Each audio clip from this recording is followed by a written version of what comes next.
Hello అండి, welcome to Cherry's mom's kitchen. ఇవాళ మన కిచెన్లో చేసిన కలాకండం రెసిపీ ఏంటో చూపిస్తారండి. కలాకండం కాదండి, కలాకండ్ అంటే పర్ఫెక్ట్గా రాలేదు, కానీ టేస్ట్ మట్టుకి అదిరిపోయింది. 1 లీటర్ పాలు తీసుకుని చక్కగా లో టు మీడియం ఫ్లేమ్లో మరగనిచ్చుకోవాలండి.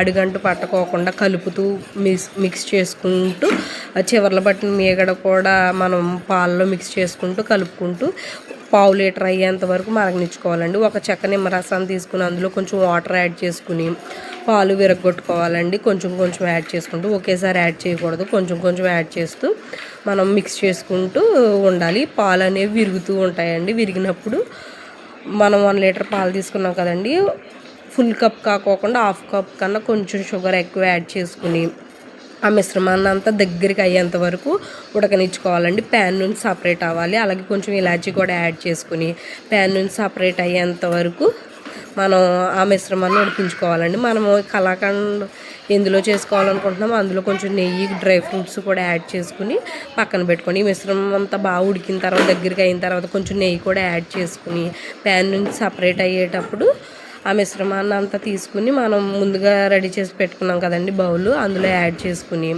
ఒక 1/2 అవర్ లేదా 1 అవర్ అలా పక్కన పెట్టేస్తే కలాకండ్ అయితే పీసెస్ కింద రావాలి. కానీ రాలేదు. నేనేం మిస్టేక్ చేశానో మీరు తప్పకుండా కామెంట్ చేసి చెప్పండి. కానీ టేస్ట్ మటుకు చాలా బాగుందండి. అలాగే నచ్చితే లైక్ చేసి మన ఛానల్ సబ్స్క్రైబ్ చేసుకోండి. ఉంటాను.